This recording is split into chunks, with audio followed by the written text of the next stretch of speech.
नमस्ते अंकल जी। आपका नाम जान सकती हूँ? आपका नाम क्या है? Brahmadatt Mishra. Brahmadatt Mishra. Thank you. Aunty आपका नाम क्या है? राधा मिश्रा। राधा मिश्रा। और आप कहाँ के रहने वाले हैं? एक प्रयागराज से 8 किलोमीटर की दूरी पर रीवा रोड पर एक गांव सरंगापुर है। अच्छा, रीवा रोड पर श्रृंगापुर गांव के रहने वाले हैं आप। थैंक यू अंकल जी। तो मैं बस ये पूछना चाहती हूँ आपसे कि ये कल्पवास क्या होता है, जो आपने जैसे कि यहाँ पे एक झोपड़ी ली है और 1 महीना आप यहाँ रहने वाले हैं, और फिर मतलब क्या होता है, किस लिए होता है, किस तरह से होता है, मुझे ये जानना है। बहुत समय पूर्व समुद्र मंथन की जो घटना है उसको आप लोग जानती होंगी। अच्छा समुद्र मंथन से 14 रत्न निकले थे, जी। उसमें से एक चीज अमृत भी निकली थी। हाँ, निकला था। अमृत भी जो निकला तो ये हुआ कि राक्षस तो प्रबल थे ही, जी जी, बिल्कुल बिल्कुल और राक्षसों को अगर मिल जाता तो फिर मारना उनको कठिन हो जाता। हाँ, ये भी तो है। उसको ले करके भगवान विष्णु जो है वहाँ से भागे हैं मोहिनी का रूप लगा और के। हाँ, 4 स्थानों पर उन्होंने उसको रखा। हाँ हाँ। उसमें एक स्थान प्रयागराज भी है। अच्छा तो वो 4 स्थान हैं जो वो प्रयागराज और उत्तराखंड में हरिद्वार और मध्य प्रदेश में उज्जैन और एक नासिक। हाँ। ये 4 स्थानों पर रखा। वहाँ पर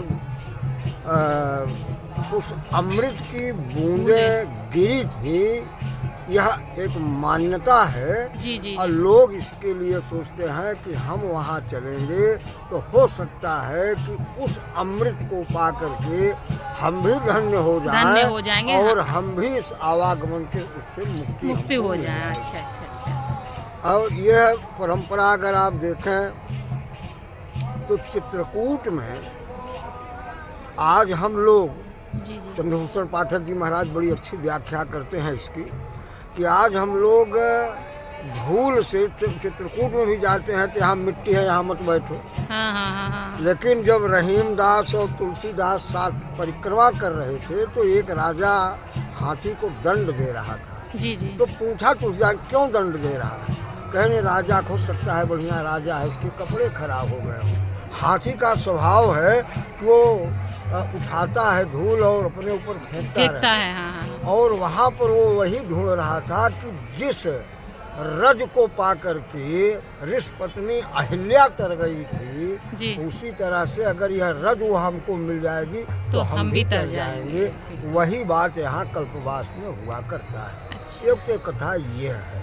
हाँ, तो दूसरी कथा यह है कि 1 महीने का, जब ये हमारी 12 राशियाँ हैं, 12 महीने, जी जी संक्रांति जब होती है तो हमारे वैष्णव धर्म के अनुसार, या हम जिसे कहें कि सौर्य मास, जी जी ऐसे तो सीधे मान लेते हैं कि यहाँ से, लेकिन जब संक्रांति होती है तब वह सौर मास होता है। हम लोग सौर मास को मानते हैं, चंद्रमास जो है मुस्लिम वर्ग मानता है। अच्छा अच्छा। तो माघ मकर गति रवि जब हुई और तीर्थ पति आव सबको। यहाँ पर सारे तीर्थ जो हैं 1 महीने में मकर राशि जब पर सूर्य जब प्रवेश करता है, हाँ। जिसे हम लोग मकर समझ गए। कहते हैं, खिचड़ी कहते हैं। हाँ। तो उस पर जब प्रवेश करता है तो उस समय यहाँ पर सारे देवी देवता आकर के निवास करते हैं। और उसी के लिए हम लोग यहाँ आ जाते हैं कि उनकी जो कृपा दृष्टि होगी हमारे ऊपर भी आ जाएगी। इसलिए हम यहाँ पर रह करके तपस्या इत्यादि करते हैं। और विधान यहाँ का तो बड़ा कठिन है कि 3 समय त्रिकाल संध्या हम लोगों के यहाँ है, तो 3 समय हमको स्नान करना चाहिए गंगा जी में जा कर के। सुबह दोपहर शाम तीनों वक्त उनका आराधना करना चाहिए। घर में जब अपनी कुटिया में आ गए जो बनी है उसमें आकर के जो अपने आराध्य हैं उनकी पूजा अर्चना करनी चाहिए। और एक टाइम का भोजन है और दूसरी टाइम का फलहार है। लेकिन मैथिल वाले जो लोग करते हैं वो दिन भर उपवास करते रहते हैं। सुबह अपना कुछ चाय ना कर लिए और शाम को फलहार करते हैं, तो उनकी तपस्या और कठिन है।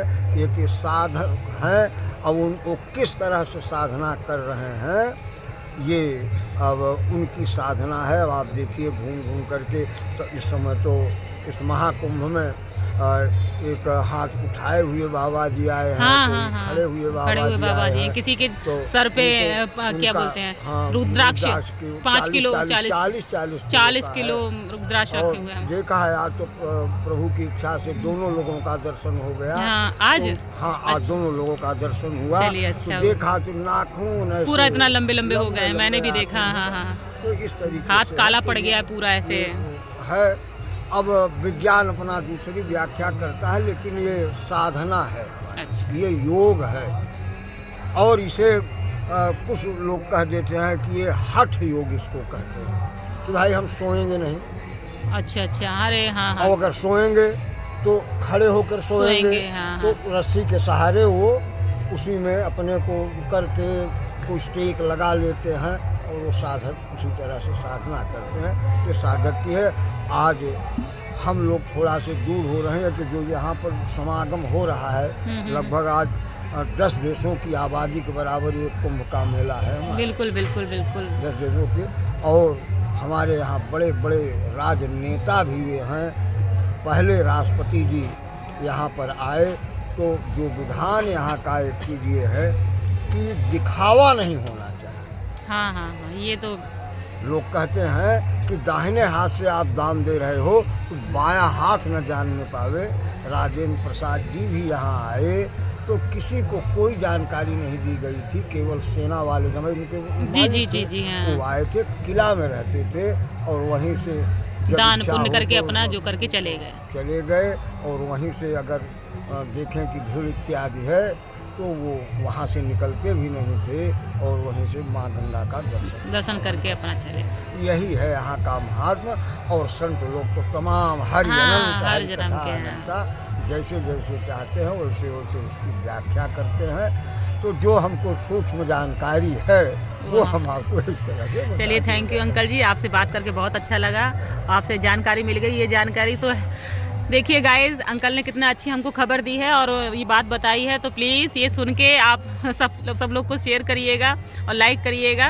तो थैंक यू सो मच।